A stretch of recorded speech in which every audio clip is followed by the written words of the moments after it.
Welcome back to the IE427 garage, everybody. Today, a little something different. We're not going to be talking about cars. We're not going to be talking about tools. But we are going to be talking about your shop or your garage.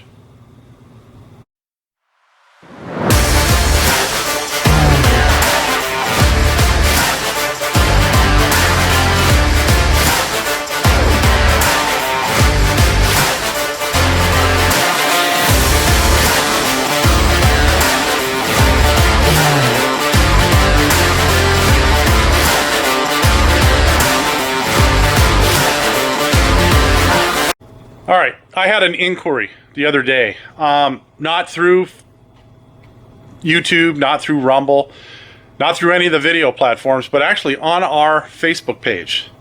Someone caught a glimpse of the high lift door and the side mount garage door opener that we have here on the shop. And although I've done videos on my personal page about this, they're short. They don't give a whole lot of detail on how I did anything. It was just basically to show everybody that it could be done. I'm not the first one to do any of this, but I did it in a little different way than a lot of other people have, especially the high lift portion of the door. And that's because I had limitations on how high the door could lift and in the order or the process that the door lifted and getting the door away from the actual framing of the shop, so that it wouldn't make contact as it did its initial upward movement. So let me turn the camera around and we'll take a look at what I've got. I'll show you the pieces that I use because I still have some of the track here that I ordered, and let you know that we're on our second operator, our second door opener for this. And so the high lift portion has far outlived the garage door openers for this, but I'll let you in on that too. All right, let me preface this by saying we do not have small children. We don't have kids here that are going to be running under the door. And I just want to make sure that everyone knows that you can do this with all the safety features of your garage door opener. You don't have to do it in the manner that I did it. So I'm not the safety police. You do it any way you want, and I'm not going to gripe about how you do it. It's your house. You do what you want. So over here, what you're going to see is that this is the standard door. Now these doors are 8 feet high, 8 feet? Yeah, 8 feet high by 9 feet wide. So every door, every single door is a little bit wider and a little bit taller than a standard door. You know, actually I think these are 9'3". All the doors were custom ordered. So I wanted the biggest opening I could get within the framing restraints that we had when we built the shop.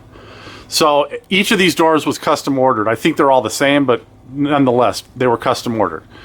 So if you look at the track here, it gets to about, probably 7'10", somewhere in there, before it starts the arch of the swing back on its travel to full open.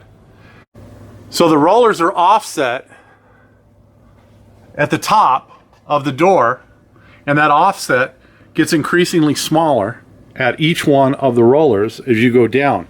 So by the time you get to the bottom roller, it's right against the door.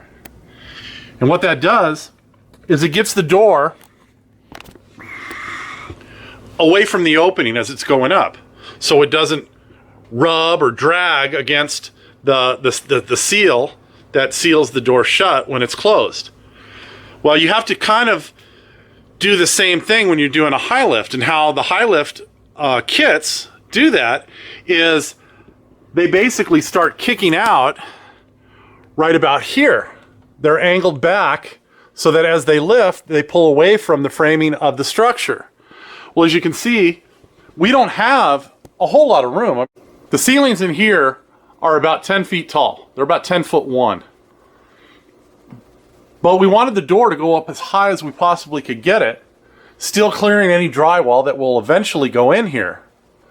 And so what I came up with was, to get those doors away, is I needed to install a supplemental or a piece of track in between the initial portion of the track where it bumps away from the wall to the main track.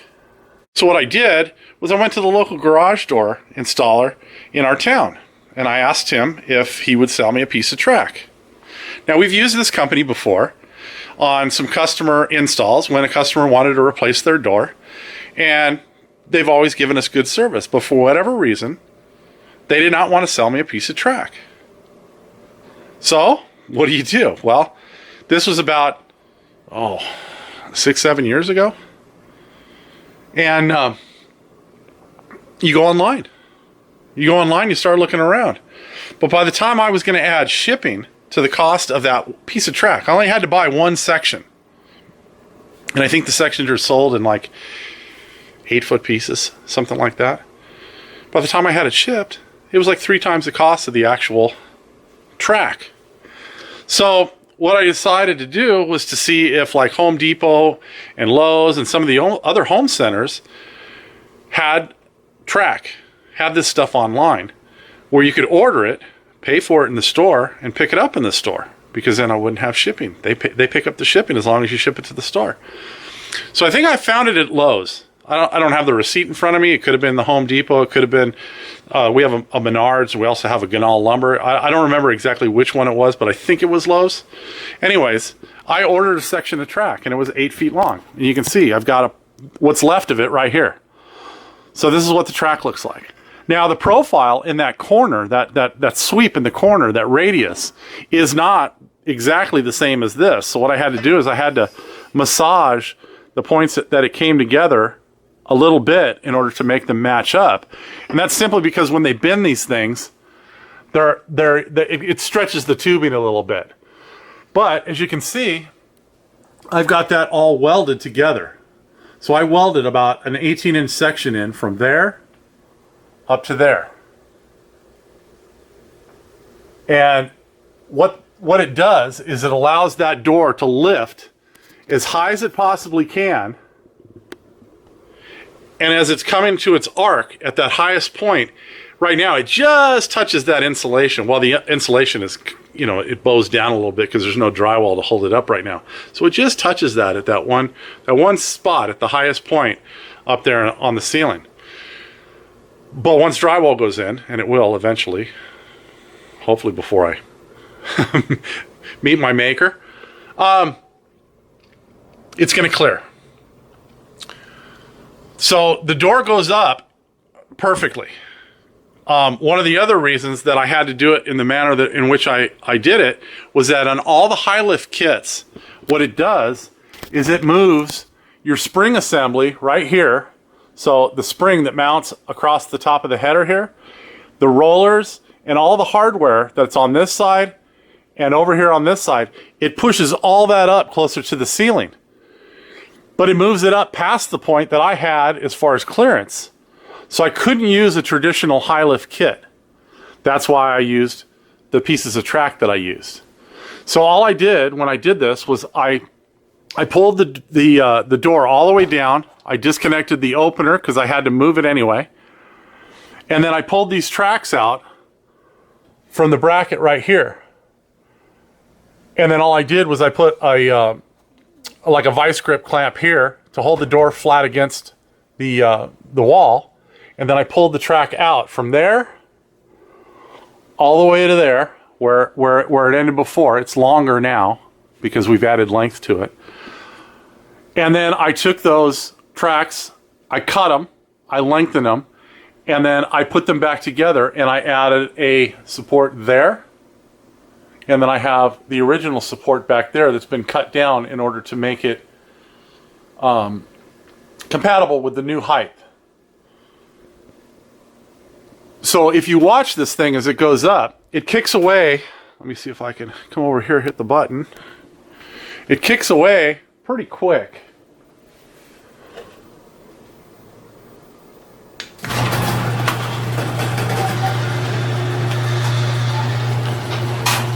So you can see right there, it's already pulled itself away from the framing of the shop, and it doesn't rub. And you can see I've got full opening on this end that I didn't have with the first opener, but I'll get into that in a minute. So going down, it's the same thing.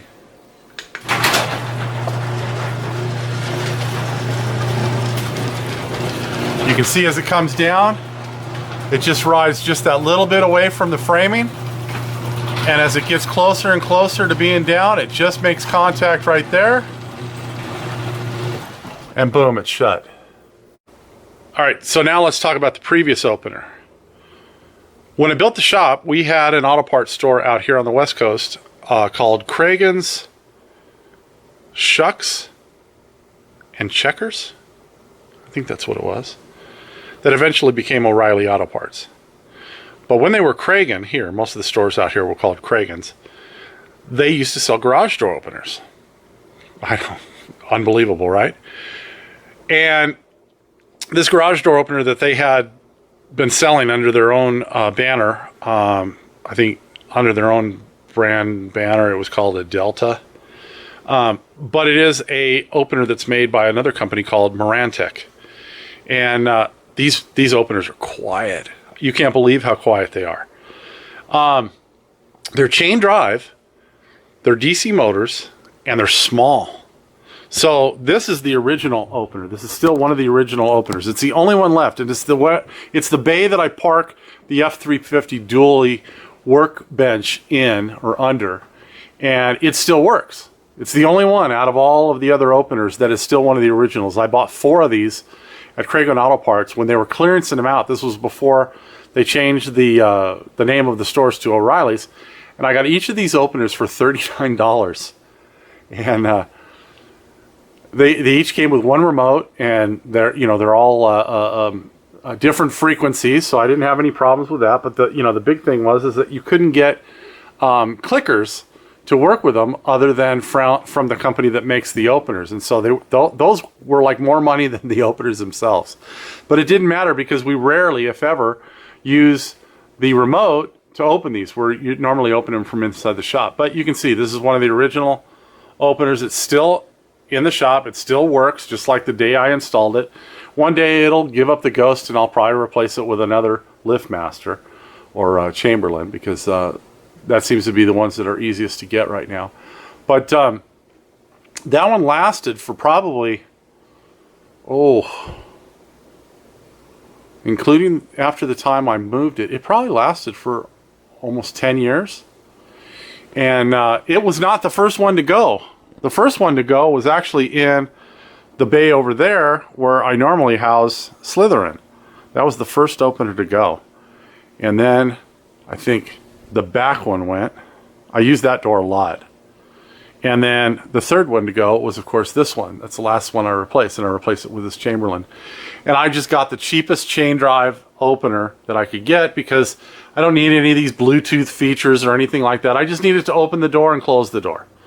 So the one funny thing that you'll notice when I open the door, and I'm going to go do that right now, is that when it's on, I think it's the downward swing, and you like hit the button where you would normally want to stop it on its up travel, it just turns around and goes back the other way, which is what it would do is if it was operating in the opposite direction. So let me grab a remote and I'll show you exactly how it does that. All right, so here, if I hit the button and the door starts going up and I hit the button again, it immediately wants to go back down. Almost like if the door hits something, it auto reverses. So it auto reverses in the opposite manner. And like I said, the door opener could be mounted on the other side. And if I replace the door opener again, who knows? I may move it to the other side. I could easily, move the electric to the other side and the control wires to the other side. But this is the way I originally had the first one mounted.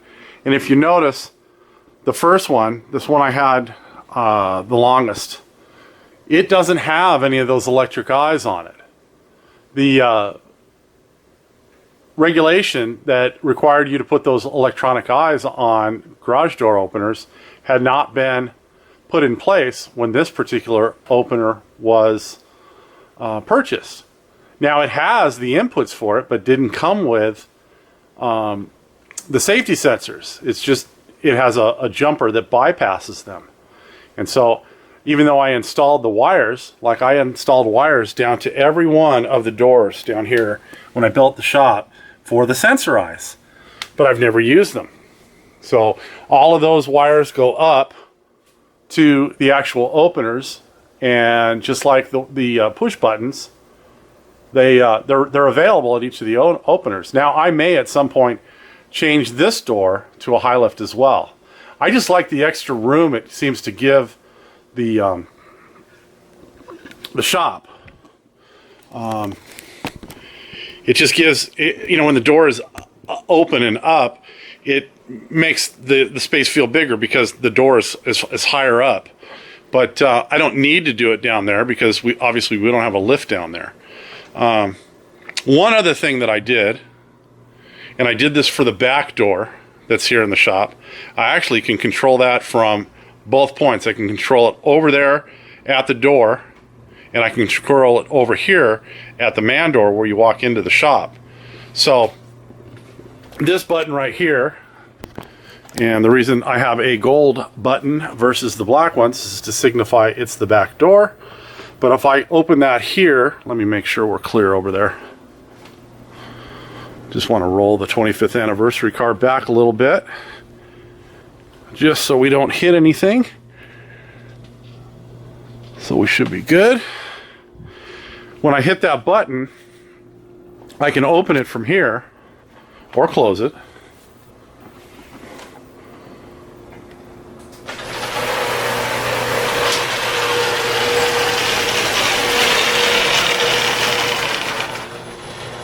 But I can also operate it from here.